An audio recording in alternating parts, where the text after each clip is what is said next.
自從有咗港珠澳大橋之後，我就多咗去珠海，就喺週末試下住5星級悅榕莊旗下嘅珠海橫琴悅春酒店。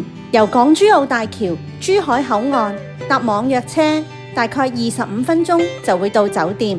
一入到嚟酒店大堂，佢嘅設計同埋氛圍已經好有泰國度假村嘅感覺。呢度係以度假酒店為賣點，所以人流會少啲，樓與樓之間嘅距離又會遠啲。今次我哋4個閨蜜訂咗雙臥套房，房價大概1500蚊，面積大概有1200尺，有2間套房，每間房都有獨立嘅浴室同埋洗手間。呢個房型非常適合親子家庭或者閨蜜一齊住，因為佢又有客廳，又有獨立套房，鍾意嘅時候大家又可以一齊共同活動。房間嘅設計走簡約奢華風，雖然已經開業2年，但係佢嘅設備裝修都保養得好好，仲係好新淨。每間房望出去嘅風景都會見到好多植物，令你置身喺大自然裏邊。周圍都俾好多樹木圍繞，環境清幽，非常放鬆。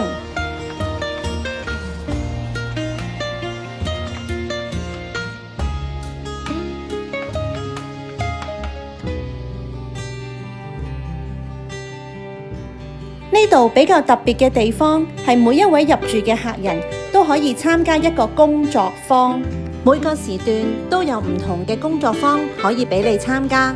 我哋就揀咗本草香牌，每一個步驟導師都講得好清楚，我哋只需要一步一步跟住做，跟住個製作品就完成啦。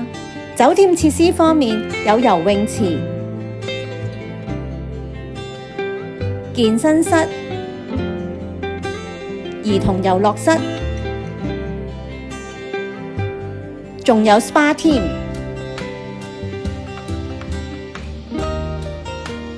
酒吧就喺大堂。酒店裏邊有2間餐廳，今次我就冇試到，所以唔敢評論。如果大家有試過，究竟好唔好食？歡迎大家留言話俾我聽啊！呢度就係出咗名嘅打卡位，呢個熱氣球好多網紅都喺度打卡㗎，都係呢間酒店其中一個賣點。如果有需要，我哋可以同前台講，安排電瓶車接載我哋往返大堂，真係好有度假 feel 㗎。呢間酒店嘅位置有少少偏遠，搭車出入商場或者去口岸都有少少距離。不過4個人每人400蚊就可以住到悅榕莊，我又覺得性價比幾高，大家都可以考慮一下㗎。